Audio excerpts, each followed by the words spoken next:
Dzień dobry, nazywam się Błażej Hrabkowicz. To jest 28. edycja festiwalu EnergaCAMERIMAGE w Toruniu i online. This is the 28th edition of EnergaCAMERIMAGE Festival in Toruń online. My name is Błażej Hrabkowicz.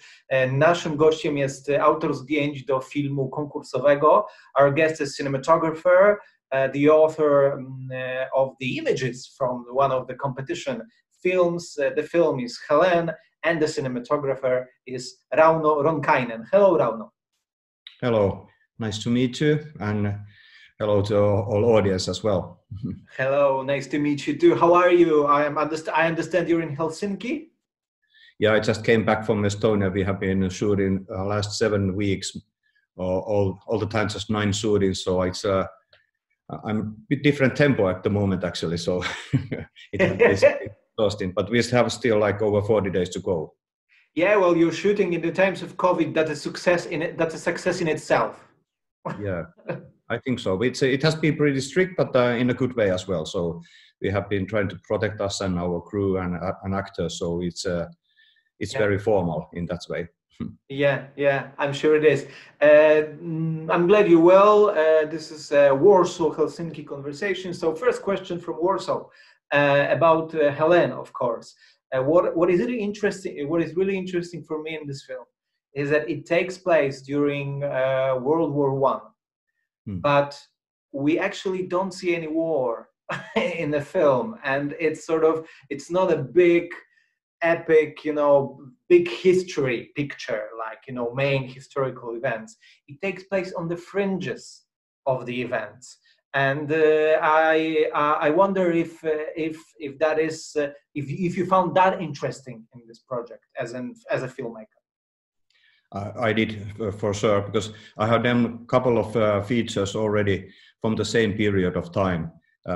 It was also a first world war, but it was a civil war in Finland and very tragic happenings. And these couple of other films, we have been handled in this, so it was actually very good to take a totally different point of view for this period.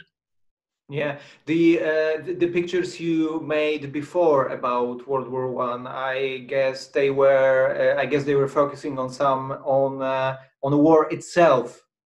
Maybe, yeah, yes. The war itself, and actually the aftermath, which was very tragic with the concentration camps and lots of people dying for famine and also like for execution. So it was bitter time.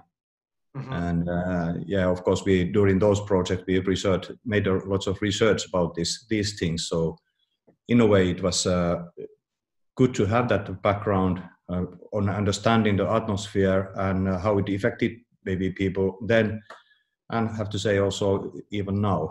So it helped us to create this atmosphere for the film. Yeah, so the fact that you made all these previous films somehow helped you, I understand, to make this one. Yeah, definitely. And how much different of a challenge as a cinematographer are those films you did before to focus on this main war events, the scope, different scope, and so on, and this film Helen, which is much more intimate. How much different as a challenge is that for you as a cinematographer? That's an interesting question. Maybe there are some similarities as well, because when we did these war films, I said to the director already that you will see that after 10 years, this what we do now, it's going to be kind of a truth how things happened, because people tend to think that they have seen that this is the way how it went. And it's of course it's very objective or like a subjective point of view for those things, and we might even, let's be honest, we might even lie in certain things because we haven't been living during those periods, even though we have done some research. So in this film, that was in the background, and some similarities, some differences, of course, because we were concentrating more on how our protagonist is looking through her, not only eyes, but how she handles the things, what she sees, how it becomes art, and how this feeling is going to be visualized in our film. So that was the main object. Of course, we were also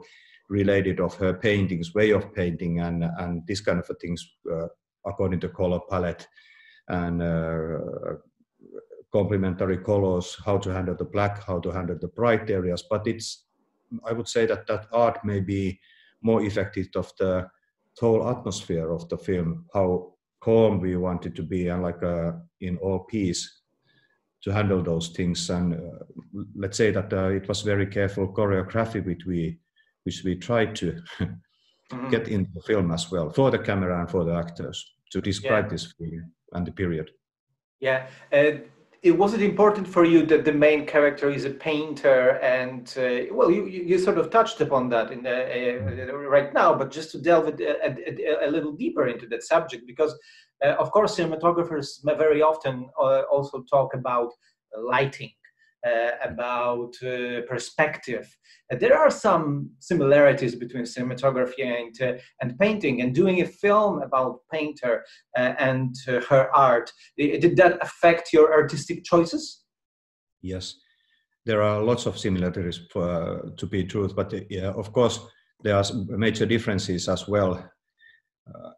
I was just thinking, because I was visiting one photo exhibition, and there was an artist telling that he's making 8 images per year average, and I was thinking the amount of images which we are making per day and per one film, and still we like to have the same impact on those images with painting, with the light and with the rhythm and all these kind of things, with our lens choices and whatever. So it is really demanding, and that was also the, let's say, interesting way to put myself in this in Helene's position, how to be so interested about, for example, this kind of painting the flower, painting the self-portrait again and again. What is behind this thought that it is interesting, and also the trust that this will be something special, because there have to be that. And that was an interesting trip. Not only interesting, but very exciting trip for like starting to think the importance of visual storytelling from a little bit different point of view. How important it is just to express feelings, not only the story, but the strong feelings with it, which you can involve the audience when they just see one image. Yeah, because in terms of cinematography, cinema and paintings, there is this fantastic film. I don't know if you saw it, by Celine Sciamma, Portrait of a Woman on Fire, which really uses the painting, because one of the main characters is a painter. Also uses the sort of the painting, the art of painting motif, to tell a story about how cinema is also about images, and cinema is also about gaze, about how we look at each other, about how we see each other and the space around us. And this is important, I think, also in terms of Helene, of how she interacts, or she starts interacting with other people, how she has difficulties with that, and the relations of the characters with space also seems very important. Yeah, for me, I think also that was really interesting, at least to think about it, that what is the lust, what forces her to paint? So how can you resist that feeling, even that you are ready to offer quite many things actually to do exactly the thing that you want? And that's something which sometimes I have to say, as a cinematographer, you really have to think very cautiously, because you have to walk as well. And what kind of a work you accept in, and what you get fascinated and spend in your life. Of course, as a younger cinematographer, I was just keen on walking all the time. Now, being a professor at the same time in a university and teaching cinematography and working a little bit more, let's say, not that often, 1 year a film tempo. So it's has made me more selective maybe as well. In terms of camera movement, the frame composition, and these kind of things, what was your collaboration with the director like? Is the director one of those who really composed the frame and has it's all mapped out in his mind, and you're just in a way there to put his vision into life? Or did you have a very collaborative discussion even on the set, how to express the feelings of this story in the best way? Yeah, speaking about this film, it's very, very important to speak about our collaboration and the director Antti Jokinen, because he has a strong vision always, different vision according to the film and the subject which is handling as well, and he has good references and he has very strong opinions about many things, and not at least with the camera choreography. So we agree about those things, but it's very good collaboration in that sense as well, that he's very willing to take, if I suggest something, and actually in this film, for example, I suggested kind of total choreography for the film, like what is the tempo in film, what is the color and light, how we tell those things, and we were talking about it together, and of course there was like I wouldn't say a game, it's not a game, it's more or less like a artistic collaboration, so that we agreed certain type of things, and I don't feel that I had to make any compromises even, because we were working as one in that sense, that there was, but I don't have any better word to describe it as some kind of a chemistry which has developed between us, because we have some other projects already which we had done together before this film. Yeah, well, that's always the best way to go, to have that kind of chemistry between director and cinematographer. And also, because of course we are at the Festival of Cinematography. In terms of specific tools you used and the main things you wanted to achieve in terms of visual style of the film, color, and so on, what did you set out to do in the visual sense, and what tools did you use to achieve that? Mm-hmm. No, it's always a little bit different steps how it goes. In this case, the lenses were the first choice, because we actually chose the lenses long before we even know that this is really going to happen to film. Mm-hmm. We just, for some intuitive way, just to understand that this is the way how we want to tell the story with anamorphic, and this is how we want to compose it and make the rhythm for the film. And then, of course, director Antti is very interested about the light and color as well. So he was pushing up that we have to find something, and I wanted to find something a bit different too.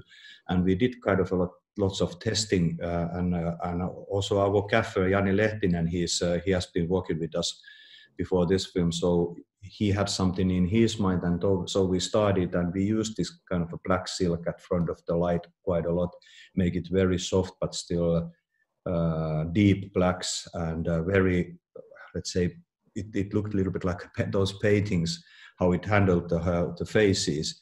And on top of that, like I mentioned, the color, so that there were some complementary colors which were familiar from those paintings which we saw. And people quite often tell those kind of mistakes which they see in the images. I wouldn't say so, but they are the details which kind of create the special feeling. And those paintings were always having one of those items, like a very, very bright dot, strange color somewhere, which is doesn't have any explanation, but it's kind of fascinating. And suddenly there is a depth in the image and whatever. So those were the things which were examined on top of the things of the painting itself, because the painting process, in the beginning we thought that this might be a little bit boring maybe to show the painting.